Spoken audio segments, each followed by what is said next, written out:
हमें लगातार हमारे कमेंट बॉक्स में इसे कवर करने के लिए एक मैसेज भेजा जा रहा है कि आपने अभी तक ये न्यूज़ कवर नहीं की है। लग रहा है कि आपको इसका महत्व नहीं पता है। हमें पता है, लेकिन हम इतने दिन से सोच रहे थे कि कुछ कॉन्क्रीट मिले तो करें, कुछ कॉन्क्रीट मिले तो करें। लेकिन फिलहाल आप लोगों के कहने पर और हमारी तरफ से जो भी डेटा एकत्रित हुआ उसके आधार पर मैं ये सेशन करने जा रहा हूं। सेशन ये है कि एक फाइटर जेट है F-35B। इस समय वो भारत के अंदर खड़ा हुआ है। तो इसमें कौन सी बड़ी बात है? बड़ी बात है क्योंकि ये फाइटर जेट बनाता अमेरिका है और अमेरिका की एक कंपनी है लॉकहीड मार्टिन, उसके द्वारा इसे बनाया जाता है। खासियत यह है कि ये 5th जनरेशन फाइटर जेट है और इसकी इस तरह की खासियत है कि इसे दुश्मन पकड़ नहीं सकता। दुश्मन पकड़ नहीं सकता से मतलब है कि अगर ये आपके क्षेत्र से उड़ रहा है तो आपको पता नहीं चलेगा, ये गप से गायब हो जाएगा। लेकिन पकड़ नहीं सकता, उसकी जगह ये भारत में ही रखा हुआ है। भारत F-35 ना खरीदा है, ना इसके साथ इसका कोई टाई अप है, फिर भी ये भारत में है। इससे एक बड़ा सवाल ये बनता है कि पकड़ नहीं सकता, आप कह रहे हैं पकड़ नहीं सकता, 17 दिन से तो हमारे यहां खड़ा है। तो ऐसे में बड़ा सवाल ये कि अमेरिका की टेक्नोलॉजी को क्या हुआ? भारत ने उसे ट्रैप करके गिरा लिया, या फिर जैसे होता है ना, पतंग आपके ऊपर से उड़ रही थी, मांझा फेंका और नीचे उतार ली, ऐसा कुछ हुआ था, लंगर फेंक के उतार लिया गया, या फिर उसके अंदर कोई टेक्निकल ग्लिच था। अपडेट निकलता है कि टेक्निकल ग्लिच था, आज के सेशन में जिक्र भी करेंगे। लेकिन अमेरिका जिस तकनीकी को दुनिया को बड़े चाव से बेचना चाह रहा है, आज उसका डेमो इंडिया में लगा हुआ है। आज वो इस तरह खड़ा है जैसे आपने एक महंगी कार खरीदी हो और वो सड़क पर खड़ी रह जाए और लंबे समय तक के लिए खड़ी रह जाए तो कंपनी का ब्रांड पूरी तरह पिट जाता है। ऐसे में अमेरिका का लॉकहीड मार्टिन द्वारा निर्मित लगभग 1000 करोड़ का यह फाइटर जेट भारत के तिरुवनंतपुरम पोर्ट पर स्ट्रेंडेड है, खड़ा हुआ है और इसकी सुरक्षा में भारत की तरफ से सीआईएसएफ को तैनात किया गया है। सीआईएसएफ इस तरह से खड़ी होकर के इसकी निगरानी कर रही है कि इसे कोई और नुकसान ना पहुंचा दे, क्योंकि बड़ी ही नायाब चीज है। नायाब का आकलन इस बात से लगा लीजिए कि इस फाइटर जेट को अमेरिका चीन से बचाने के लिए न जाने कितने प्रकार के जतन कर चुका है, क्योंकि यह fighter jet 5th generation fighter jet के साथ स्टेल्थ टेक्नोलॉजी का मसीहा माना जाता है। कहा जाता है कि इसमें ऐसी टेक्नोलॉजी है कि रडार से जो रेडियो वेव्स निकलती हैं वो इसे छू करके नीचे नहीं लौटती, इन्हें ये खा जाता है। ये स्टैटिक्स फिर से आपको याद दिलाने का है कि मेरे प्यारे साथियों, मेरे इस YouTube चैनल पर 44% लिसनर्स ने सब्सक्राइब नहीं किया हुआ है, जो कि फ्रैक्शन ऑफ सेकंड का कार्य है। सब्सक्राइब का ऑप्शन है, उसे क्लिक कर दीजिए, चैनल को सब्सक्राइब कर लीजिए, सो दैट हमें आपकी वजह से आपका समर्थन मिले। इसका कोई चार्ज नहीं लगता है। संभवतः आप इस काम को करके इस सेशन को भी अपनी तरफ से इज्जत बख्शेंगे। बाकी जिन्होंने सब्सक्राइब किया हुआ है वो वीडियो को लाइक तो कर ही दीजिए। मतलब रडार के द्वारा किसी को पता ही नहीं चलता कि ऊपर से कुछ उड़कर निकला है। दूसरा, इसकी खासियतों में शुमार है, हालांकि 35C और B दोनों के अंदर है, कि यह वर्टिकल लैंडिंग कर सकता है। वर्टिकल लैंडिंग से मतलब है कि फाइटर जेट तेजी के लिए जाने जाते हैं। जैसे ये आवाज से 1.5 गुना तेजी से उड़ता है, 1.5 गुना तेजी से उड़ने वाला फाइटर जेट जो आवाज से 1.5 गुना तेजी से चलता हो, वो बिल्कुल हेलीकॉप्टर की तरह सीधा ऊपर से नीचे बैठ सकता है।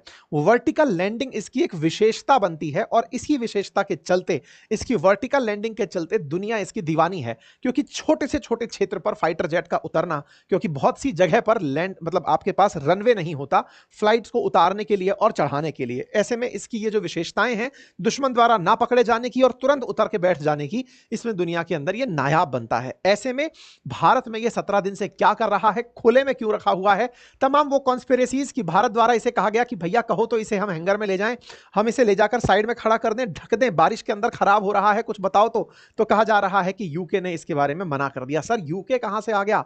तो आइए इसके बारे में भी जान लीजिए कि यह विमान भले ही अमेरिका की कंपनी लॉकहीड मार्टिन ने बनाया हो, लेकिन इसे यूके की रॉयल एयरफोर्स के द्वारा यूज किया जा रहा है।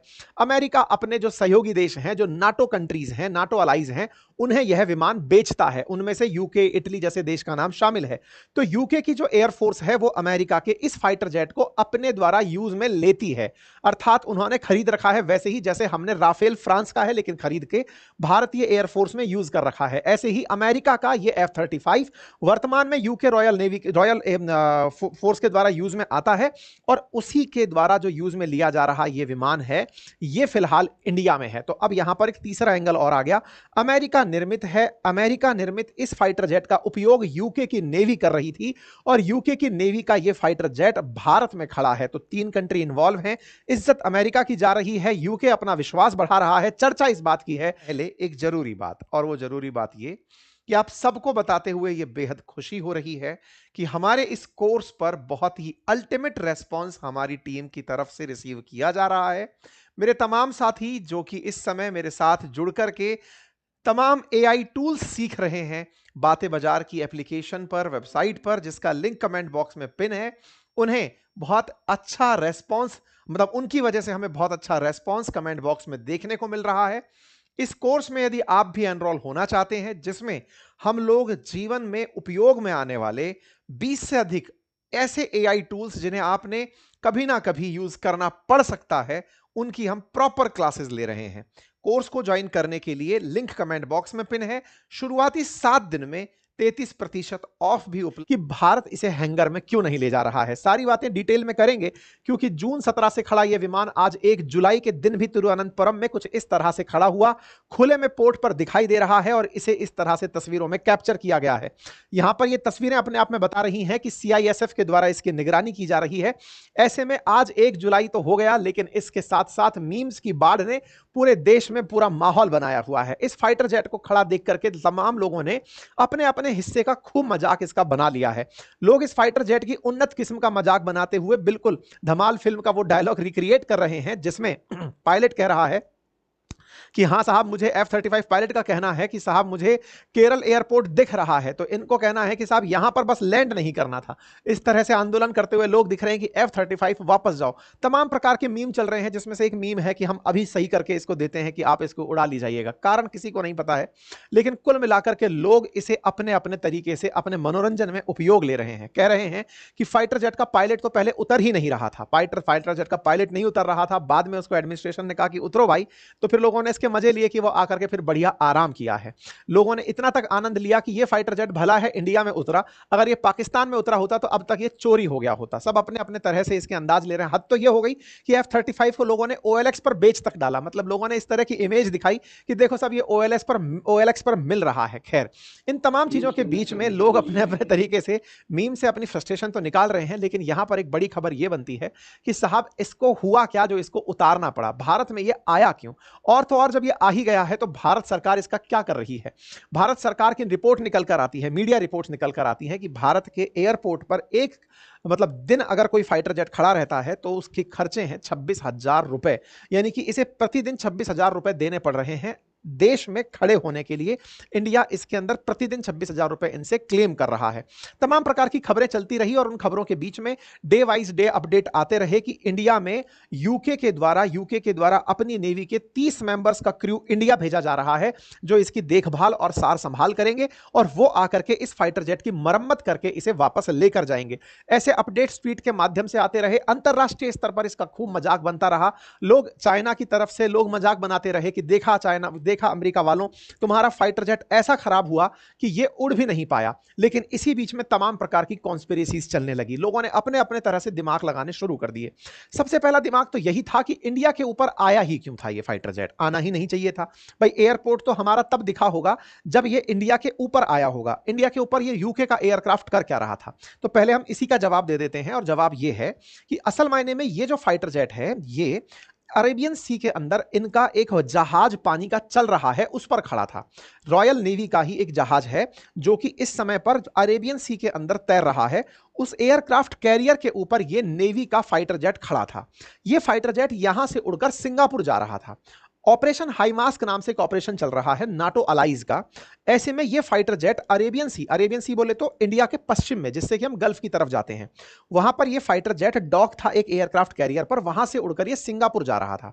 जब यह सिंगापुर जा रहा था तो रास्ते में खराब मौसम की वजह से, अब ये कोई अपडेट अभी तक आया नहीं है, खराब मौसम की वजह से या फिर कोई और तकनीकी कारण की वजह से इसके पायलट ने इमरजेंसी कोड 7700 ऑन किया, जिसका अर्थ होता है कि कोई भी अगर आसपास है तो हमें उतरने की इजाजत दे, हमारे साथ सिस्टम गड़बड़ा गए हैं। तभी इंडियन एयरफोर्स ने इसे रिकॉग्नाइज किया और अपने सेंट्रल कमांड की मदद से इसे तिरुवनंतपुरम पोर्ट, जो कि केरल पर है, अरब सागर की तरफ है, वहां पर इस पोर्ट पर इसे उतारने का प्रयास किया गया। ठीक है, लेकिन कॉन्स्पिरेसीज चलना शुरू हुई। कहा गया कि हो सकता है कि कोई कोई जासूसी करने के लिए यह आया हो, या फिर चाइना और रूस ने इसे इलेक्ट्रॉनिक वॉरफेयर में हरा दिया हो, इसलिए यह सिस्टम गड़बड़ा गया हो। कुछ लोगों का कहना है कि मेंटेनेंस तो केवल एक बहाना है, बाकी कुछ और चीजें हैं जो ये लेकर आया होगा। ये गलत एयरपोर्ट पर उतर गया है, लेकिन मैसेज सही दिया है कि हम कहीं पर भी दुनिया में उतर सकते हैं। हैं, हो सकता है इसके अंदर कुछ ऐसा छुपा हुआ माल लाया गया हो जिसके बारे में दुनिया को ना बताने का प्रयास किया जा रहा हो। तमाम प्रकार की बातें और कवायदें इसके साथ चल रही हैं। शुरू होती है यह घटना जून 14 से। जून 14 के दिन रात लगभग 9 बजे एक भारतीय जो एयरफोर्स है उसको एक मैसेज प्राप्त होता है और उसका नाम होता है स्क्वाक 7700, है ना। ये स्क्वाक ओ जो मतलब कोड है, ये असल मायने में पायलट द्वारा इशू किया गया कोड होता है। इस कोड के चलते ही इंडियन एयरफोर्स एक्टिवेट हुई थी। F-35B ये जो लाइटनिंग एयरक्राफ्ट है, ये अरब सागर के अंदर HMS प्रिंस ऑफ वेल्स नाम से रॉयल नेवी का एक एयरक्राफ्ट कैरियर है, उसके ऊपर था। वहां से ये ऑपरेशन हाई मास्ट में प्रवेश करने के लिए जा रहा था, उड़ा ही था। जब ये अरब सागर से ऊपर उड़ा तो अरब सागर में उड़ते ही पैरेलली आपके पूर्व की तरफ पूर्व की तरफ भारत का किनारा है अरब सागर में, तो ये वहां से उड़ते हुए जा रहा था। अचानक इसके साथ खराब वेदर सिचुएशंस या फिर कोई ना कोई लो फ्यूल जैसी स्थिति बनकर आई, जिसके चलते पायलट ने स्क्वैक 7700 करके अपना कोड ऑन कर दिया। ये मतलब एक प्रकार का ऐसी सहायता मांगने जैसा है जैसे थोड़े दिन पहले आपने एयर इंडिया का प्लेन गिरा था, तब आपने मेडे नाम सुना था कि हाँ भाई ये परेशानी है, हमें तुरंत मदद चाहिए। ऐसे ही ये भी एक परेशानी का सिग्नेचर होता है जिसे दबाया जाता है और इसमें कोई भी देश मैटर नहीं करता, जो साथ दे दे वो अच्छा। तो पायलट द्वारा इसको जैसे ही क्लिक किया गया, इंडियन एयरफोर्स मुस्तैदी से वहां खड़ी थी क्योंकि उसे आई नीड हेल्प करके एक ऑप्शन दिखाई दिया। जैसे ही यह ऑप्शन दिखाई दिया, इंडियन एयरफोर्स ने इसे आसानी से उतरने की जगह दे दी। अब आप पूछेंगे ऐसा क्यों हुआ? क्योंकि इंडिया और यूके के बीच में ऑलरेडी एक एग्रीमेंट हो रखा है, और वो एग्रीमेंट ये है कि अगर कभी यूके के एयरफोर्स के जितने भी विमान हैं या फिर यूके की जो सेना है उसको भारत के साथ किसी प्रकार की सहायता चाहिए होगी तो भारत उसे कंसीडर करेगा। ऐसे ही भारत के लिए यूके के पास है कि अगर भारत को यूके की सर्विसेज लेने की कभी जरूरत हुई तो वो उन्हें कंसीडर करेगा। अब आप पूछेंगे हम यूरोप में इतना दूर थोड़ी ना युद्ध करने किसी के साथ जाएंगे। नहीं, यूके के बहुत सारे आइलैंड आज भी इंडियन ओशियन में हैं। ऐसे में कभी भारतीय जहाज उस क्षेत्र से निकलकर जा रहा हो तो ऐसे में वहां पर हम उनके एयर बेसिस का उपयोग कर सकते हैं। उस तर्ज पर हम लोगों ने एक स्ट्रेटेजिक अलायंस इन लोगों के साथ किया हुआ है। ठीक है साहब। तो 14 तारीख के दिन पता चलता है कि साहब ये गड़बड़ हो गया है। इसी बीच में 14 तारीख की रात को ही 2 सदस्य रॉयल नेवी मर्लिन क्रू के हेलीकॉप्टर के थ्रू इस जेट के पास पहुंचते हैं देखने के लिए कि इसमें हुआ क्या है। बाद में पता चलता है कि इसके अंदर हाइड्रोलिक सिस्टम फेल मार गया है। एयरक्राफ्ट का हाइड्रोलिक सिस्टम फेल मार गया है, जिसके चलते ये जो वर्टिकल लिफ्ट है वो नहीं कर पा रहा है। खैर, जून 15 के दिन इस प्रकार से इसे खड़ा छोड़ दिया जाता है। इंडियन एयरफोर्स ये कंफर्म करती है कि इसकी मतलब इमरजेंसी लैंडिंग हुई है और हम इसको पूरी तरह से सपोर्ट करने वाले हैं। भारत की तरफ से जो CISF है यानी कि सेंट्रल इंडस्ट्रियल सिक्योरिटी फोर्सेज, जो अर्धसैनिक बल हैं, वो इसकी सुरक्षा में तैनात कर दिए जाते हैं। अब यहां पर इस तैनाती के साथ 2 सवाल खड़े होते हैं। पहला, हमारी CISF इसकी निगरानी कर ही क्यों रही है? जब इतने सारे फाइटर जेट्स या फिर इतने सारे एयरक्राफ्ट भारत के अंदर खड़े होते हैं तो इसकी विशेष निगरानी क्यों? बड़ा सवाल है। तो पहली बात तो ये कि जिस तिरुवनंतपुरम पर ये उतारा गया, एयरपोर्ट पर उतारा गया, वो एक सिविलियन एयरपोर्ट है। वहां पर हवाई जहाज जो आम यात्री के लिए उपयोग में लिए जाते हैं वो खड़े होते हैं, फाइटर जेट्स खड़े नहीं होते हैं। ऐसे में फाइटर जेट का किसी सिविलियन पोर्ट पर उतरना एक प्रकार से सुरक्षा के लिए जरूरी होता है कि कहीं ऐसा ना हो कि कोई व्यक्ति दिशा भटक करके इसे नुकसान पहुंचाने के लिए चला आए। तमाम प्रकार की चीजें सुरक्षा के लिहाज से इसे इस तरह से CISF के हवाले कर दिया जाता है। जनरली भारत के जो एयरपोर्ट्स होते हैं वो CISF के पास सुरक्षा में होते हैं। CISF के जवान इसकी सुरक्षा में तैनात कर दिए जाते हैं। सामान्यतया एक और प्रैक्टिस होती है और वो ये होती है कि अगर कोई एयरक्राफ्ट खराब है जिसके अंदर सर्विस की जरूरत है या उसके अंदर कुछ ऐसा काम होना है जिस काम को करने के लिए उसे गैराज की जरूरत पड़ेगी, तो एयरपोर्ट पर ही कुछ हैंगर्स होते हैं जहां पर इसको सरका करके फाइटर जेट को या फिर किसी भी एयरक्राफ्ट को हैंगर में ले जाया जाता है। उस हैंगर के अंदर ही फिर इसको खोल के देखना, इसके अंदर सर्विसिंग जैसी कोई चीज करनी हो तो वो करना, जैसे काम किए जाते हैं। लेकिन यूके ने इसके बारे में मना कर दिया कि नहीं सर, खुले में ही खड़ा रहने दो। अब आप पूछेंगे ऐसी भी क्या एरोगेंस है कि खुले में ही खड़े ही रहना दे दो, ये वाली क्या बात हुई? तो चर्चा इस बात की है कि यूके ने ऐसा इसलिए कहा ताकि वो इसकी निगरानी कर सके। निगरानी कैसे करेगा? ये तो हमारे पास CISF की निगरानी में है। जी नहीं, सैटेलाइट से निगरानी। यूके के द्वारा इस एयरक्राफ्ट की सैटेलाइट से लगातार निगरानी की जा रही थी। लगातार निगरानी से मतलब है कि लगातार इसकी इमेज यूके देख रहा था कि कोई भी इसके आसपास ऐसी गतिविधि ना हो जिसके चलते सुरक्षा कॉम्प्रोमाइज हो जाए। ऐसी कौन सी सुरक्षा है जो कॉम्प्रोमाइज हो सकती है? जैसा मैंने आपसे कहा, इसकी तकनीकी है स्टेल्थ टेक्नोलॉजी, यानी कि इसमें ऐसा क्या माल लगा है जिसके चलते ये रडार पे पकड़ा नहीं जाता। ये जानने की जिज्ञासा, कहीं ऐसा ना हो कि भारत अपने वैज्ञानिकों को भेज के इसका मसाला खुरंजे से हटवाकर चेक कर ले कि हाँ भाई इसके अंदर क्या माल लगा है। आइए जरा चेक कर लेते हैं, पता चले कि वो कुछ माल ऐसा हो जिसका उपयोग करके कल को हम अपने तेजस में लगा लें और तेजस को हम स्टेल्थ टेक्नोलॉजी वाला बना लें। असल में अमेरिका ने इसे प्रोजेक्ट ऐसे ही किया हुआ है कि दुनिया को नहीं पता है कि हमने इसमें लगाया क्या है, दुनिया को नहीं पता है, यही अमेरिका की सबसे बड़ी जीत है। इसलिए अमेरिका इस जहाज को ना केवल बेचता है बल्कि सर्विसिंग भी खुद ही देता है। अगर कुछ गड़बड़ हुई तो अमेरिका ही यानी कि इसके अंदर सारी की सारी जानकारियां लेकर के चलेगा। खैर एनीवे, हमारे पास इसे हैंगर में नहीं भेजा गया, हालांकि सेम डे हेलीकॉप्टर आ गया था चेक करने, पर फिर भी दिन बीतते गए, इसको कोई भी इलाज नहीं मिला, ये खुले में खड़ा रहा। भारत ने कहा कि सर पैसे लगेंगे इसके, बोले खड़ा रहने दो हम पैसे दे देंगे। इसको बाकायदा सैटेलाइट से देखा जाता रहा, इसको मॉनिटर किया जाता रहा।